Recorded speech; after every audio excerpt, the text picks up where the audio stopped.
Machiavelli identified a psychological trap that destroys the generous, the expectation of gratitude.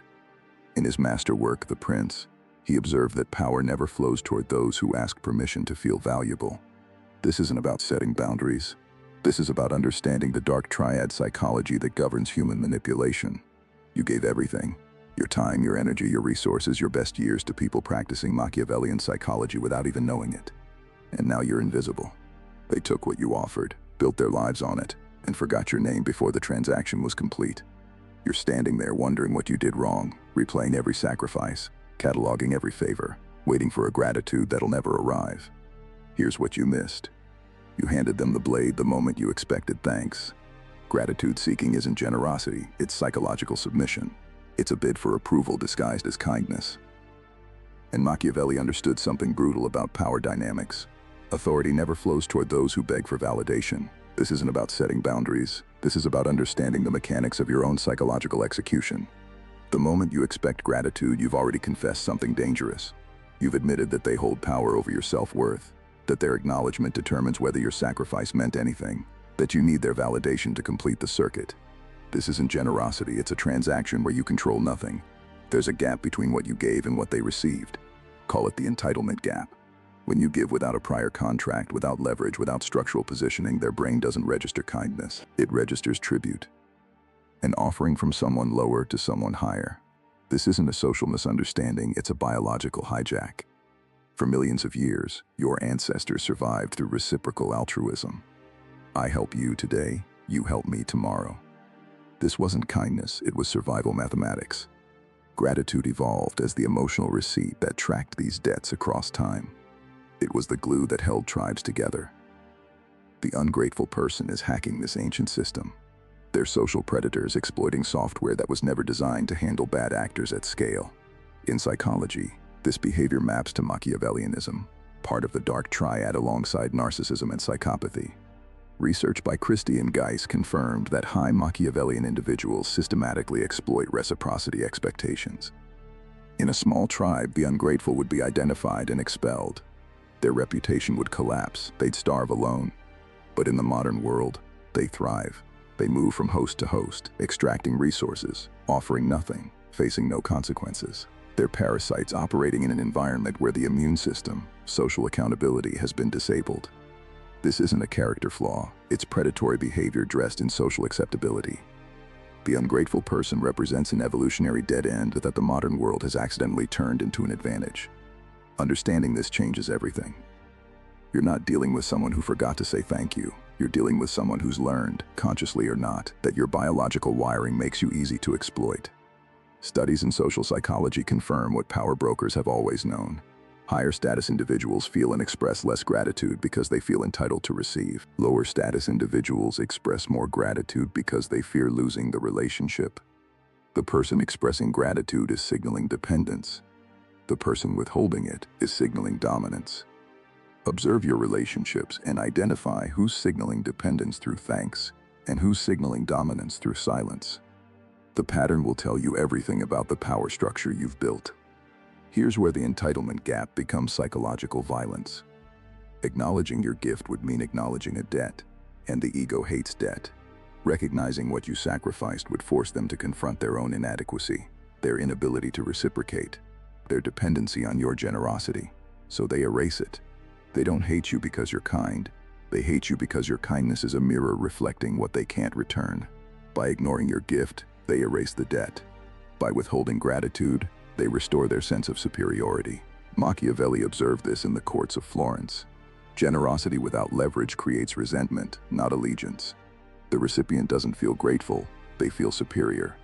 You thought you were creating obligation. You were creating entitlement. Consider the manager who mentored the ambitious subordinate, years of guidance, late nights. The manager opened doors, absorbed blame, created a shield so the subordinate could grow without being destroyed.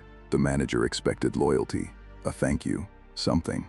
The subordinate took credit for every success. When they got the corner office, the manager's name never crossed their lips.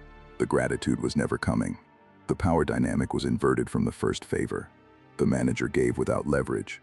The subordinate took without cost. The giver became the supplicant, begging for a receipt that'll never arrive. Now that you see the trap, Let's examine what happens when you hand your throat to the ungrateful. Consider the case of Lucius alias Sejanus, Praetorian Prefect under Emperor Tiberius in Rome. Sejanus understood power better than almost any man in the Roman Empire. He rose from equestrian rank to Praetorian Prefect not by earning gratitude, but by making himself structurally indispensable. He didn't ask for acknowledgement. He positioned himself where acknowledgement was irrelevant. The dependency he engineered was architectural. He unified the 12,000 Praetorian guards under a single command, his command. He controlled information flow to the emperor. Every report, every whisper, every warning passed through his hands first. He positioned himself as Socius Laborum partner in toils, while Tiberius withdrew to the island of Capri in AD 26. For years, Sejanus effectively ruled Rome. Not because Tiberius was grateful, because Tiberius was dependent. But then came the fatal mistake. Sejanus began seeking visible validation. He pursued the consulship in AD 31. He wanted statues. He wanted his image on coinage. He wanted Rome to acknowledge what he'd built. He wanted to be seen. The moment he asked for recognition, he revealed something Tiberius had always suspected. Sejanus wasn't a tool, he was a threat. Tiberius's response was a masterpiece of psychological warfare. From Capri, an island miles from Rome, he sent a single letter to the Senate on October 18, AD 31. Picture the scene. The Senate chamber is hot. October in Rome, bodies packed onto marble benches, the air thick with the smell of sweat and ambition. Sejanus sits in the front row, surrounded by men who owed him everything: their positions, their safety, their access to imperial favor. The consul Regulus begins reading aloud. The scroll crackles as it unrolls, the only sound in a room holding its breath. The letter opens with praise for Sejanus. Senators exhale, men smile. Sejanus allows himself a small nod of satisfaction. Then the tone shifts. Subtle criticisms, questions about certain decisions. The praise begins to curdle. Senators stop smiling. The air changes. Something is wrong. And then, watch the bodies. The men sitting next to Sejanus begin to move, not dramatically, just a slight adjustment. A chair scraped an inch to the left, a shoulder turned away. The physical architecture of the room starts to rearrange itself around a man who moments ago was untouchable. By the time the letter reaches its conclusion, demanding Sejanus' arrest, he's sitting alone. An island of empty space where allies used to be. The psychological isolation made visible in marble and distance. Tiberius didn't trust the Praetorian guards Sejanus commanded, so he'd positioned the vigils, Rome's fire brigade, loyal to him, around the Senate building before the letter was read. Contingency within contingency. Sejanus was arrested before sunset, dead by nightfall, his children executed, his statues torn down, his name erased. Complete annihilation, triggered by a single letter from a man who never raised his voice, never left his island, never showed his face. This is the silence weapon, operating at imperial scale. Tiberius didn't argue. He didn't confront. He didn't demand gratitude for the years of power he'd allowed Sejanus to wield. He simply whispered from across the sea, and the whisper destroyed everything. The lesson is absolute. Tiberius never needed Sejanus to be grateful. He needed him useful and invisible. The moment Sejanus demanded recognition, he violated the fundamental law of power. Indispensability without gratitude creates leverage. Gratitude seeking destroys it. This is the iron law. Now let's examine the mechanics you can apply. Stop performing generosity as a bid for validation. Every favor you extend while hoping for thanks is a withdrawal from your own power account. Every sacrifice made with expectation is a debt that'll never be repaid. The reversal begins with a fundamental shift in how you deploy your resources. The first law of unreachable power is strategic scarcity. Your time, expertise, and resources must be finite and conditional. The moment you become always available, you signal low value. The person who responds immediately, who gives without conditions, this person has announced their desperation. Scarcity creates value. Abundance creates contempt. Here's your diagnostic: the 24-hour rule.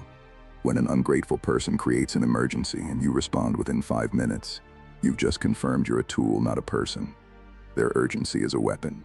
Your instant availability is your surrender. Delay is power, not petty game-playing, strategic positioning. Let their emergency breathe. Watch how many resolve themselves when you're not available to solve them.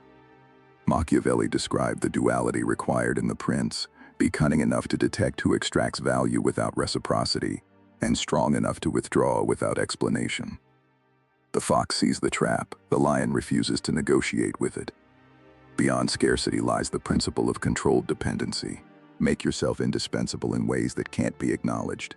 Here's the principle. Become a black box. You produce results, but no one knows how. Your process is invisible. Your methods are opaque. If they understand exactly how you create value, they can replace you. If you're a black box, they have to keep you, even if they resent you. The moment you say, after everything I've done for you, you've lost. You've admitted the transaction was never complete. Structural power doesn't announce itself, it operates. When reciprocity fails, you must deploy the silence weapon. When someone proves ungrateful, the Machiavellian response isn't confrontation, it's withdrawal. No explanation, no second chances, no dramatic exit speech, just absence. Ungrateful people expect your continued generosity because you've trained them to expect it. Your gifts have become their entitlement. When you suddenly vanish, you create a void they can't fill. The colleague who takes credit discovers they have no ideas when you stop providing them. The friend who only calls when they need something finds silence where there was always rescue. And here's the checkpoint. If removing your generosity causes them distress, you had leverage you never used. If it causes them relief, you were already their servant. There is a fourth lever of power that remains largely undiscussed. The information choke point. This is the protocol no one discusses. A Machiavellian doesn't just give resources, they ensure they're the only source of truth for the recipient. They control information asymmetry. If you're the only one who knows where the bodies are buried, how the engine runs, which relationships hold the structure together, the ungrateful person can't discard you. They may hate the sight of you. They may resent every interaction, but they can't move without you. This is different from being helpful. This is being irreplaceable because you're the sole keeper of critical knowledge. Here's your diagnostic. Determine if your knowledge is documented. Determine if you've trained your replacement. Determine if anyone else can do what you do. If your knowledge is accessible, you're replaceable. A resource, disposable the moment someone cheaper or more compliant comes along. If your knowledge remains opaque, you're sovereign. They need you more than you need their gratitude. This brings us to the final, darkest principle. The ultimate Machiavellian position isn't earning gratitude. It's indifference to whether anyone recognizes your value. The sovereign doesn't need external validation because their power is architectural, not relational. It operates whether or not anyone thanks them for it. The ancient philosophers disagreed on this. Cicero and Seneca taught that gratitude was sacred, a moral duty that elevated both giver and receiver. They built elaborate Stoic philosophical systems around the beauty of thankfulness. This is the idealist view. But the Roman historian Tacitus, writing about the very courts where Tiberius ruled, observed a darker truth. Men are more ready to repay an injury than a benefit, because gratitude is a burden, but revenge is a pleasure. Gratitude is a burden, and burdens are meant to be thrown off. The Stoics wanted to believe in human virtue. Tacitus and Machiavelli watched what humans actually did. The gap between these two visions is where your power is bleeding out. The modern world has constructed a gratitude trap at scale. Social media trains you to perform for likes. Workplace culture rewards visibility over competence. Family dynamics install guilt for not receiving acknowledgement you deserve. All of it is programming you to need what you should be indifferent to. Now here's Machiavelli's darkest lesson, the one most people can't stomach. Cruelty is often the highest form of mercy. By being nice to an ungrateful person, by continuing to give when they continue to take, you're not being kind, you're being cruel to yourself and to them. You're enabling their worst patterns. You're subsidizing their entitlement. Cutting them off isn't mean, it's a restoration of natural order. The nice person who keeps giving isn't merciful, they're complicit. They're creating the monster and then wondering why it keeps biting. The nice person isn't seeking to be kind, they're seeking to be a martyr. They fund the monster's appetite because they're addicted to the moral superiority of being the victim. True mercy is clarity. True kindness is the refusal to participate in someone's delusion. The question isn't how to make them grateful. You can't. The question is how to stop needing their gratitude to validate your power. Here's the litmus test. Withdraw your generosity and observe your own reaction. Stop checking to see if they noticed you're gone. If you feel nothing but clarity, you are operating from strength. The exit is clean. If you keep cataloging what they owe you, if you fantasize about the moment they finally recognize what you gave, you are operating from need. And need is weakness wearing generosity as a costume. This is the work. Gratitude isn't owed to you. Power is built by those who stop asking for it. The Machiavellian truth is architectural. Make yourself indispensable, not likable. Structural, not emotional. Necessary, not appreciated. Build systems, not sentiments. Create leverage, not emotional debt. Control information, not conversations. Position yourself where your value operates, whether or not anyone thanks you for it. The architecture is waiting. The blueprint has always been there. You just kept expecting the ungrateful to draw it for you. The real work is the ghosting of the ego, not ghosting the other person, ghosting your own need to be seen. Sovereignty is the ability to walk away from a burning building without looking back to see who's watching the flames. If this analysis cut through the noise, subscribe. There's a sanctuary being built for the sovereign mind, for those who refuse to beg for recognition from people who were never going to provide it. You already know you belong there. Stop waiting for their gratitude. Start building your architecture. The ungrateful can't stop you. Only your need for them can.